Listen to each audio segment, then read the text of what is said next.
let's talk about what the FBI and some others are talking about now with regard to Iran.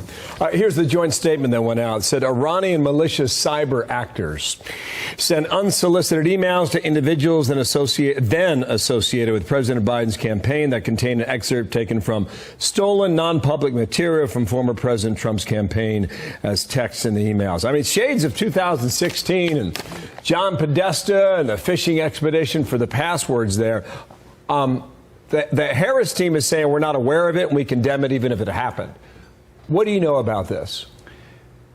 Well, it's election interference, isn't it? Plain and simple. And there's no mystery why that would be. When Donald Trump was president, Iran was weak and broke. And under Biden and Harris, they are strong and rich. And so, of course, the Iranians prefer Kamala Harris, of course, because they have a pliant, sympathetic figure in her. The questions here today are, what exactly did the Harris campaign do with this stolen information that they were sent? What did they do with it? Did they try to shop it to the media? Did they use it in any way? This is absolutely election interference. And the big question today is, what did Kamala Harris know and when did she know it about this Iranian election interference? No question it's happening. I want to play for you something from Dan Hoffman, one of our contributors and experts from Fox and Friends First this morning. Watch. It does demonstrate that Iran and look, China, Russia, they're all seeking to interfere with our democratic process. And what they want is for Americans not to trust our own democracy. That's what Russia and China, North Korea and Iran are all fighting against. What scares those dictators the most is democracy. And it's open season on our election process. Tim, Biden and Harris have both been asked several times on all sorts of different foreign policy fronts about interference or even coming over to the border, et cetera. And their message simply to those countries, at least publicly, what we see is they just say, don't.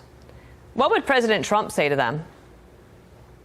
I think President Trump shows exactly how he treats rogue nations like this. He was tougher on Russia with sanctions than this administration has been, or indeed any previous administration. He was quite clearly tougher on Iran, who are the bad actors at the center of this latest incident. The sanctions, again, as I just said, when he was president, Iran was weak and broke and unable to fund terror around the world. Now, under the Biden-Harris regime, they are strong and rich, and they are back to their old game of funding terror. And yeah, it's election interference, and folks on the Harris side, they would rather people not know about things like what happened yesterday with the Teamsters. By 2-1, union members in the Teamsters said that they support Donald Trump over Kamala Harris. And for the first time in a couple of generations, the Teamsters Union failed to endorse the Democrat for president. That is a giant, giant thing that happened yesterday. In fact, in the New York rally, the Teamsters were the ones who built out the arena and set up all the staging and everything like that. What a great message that the Iranians and the Harris campaign are in alignment on this.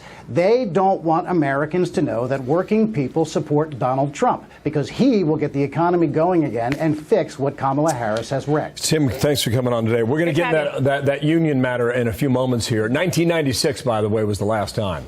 Remember what was going on back then? It was NAFTA. It was Bill Clinton. Tim, thanks for coming on. Appreciate your time today.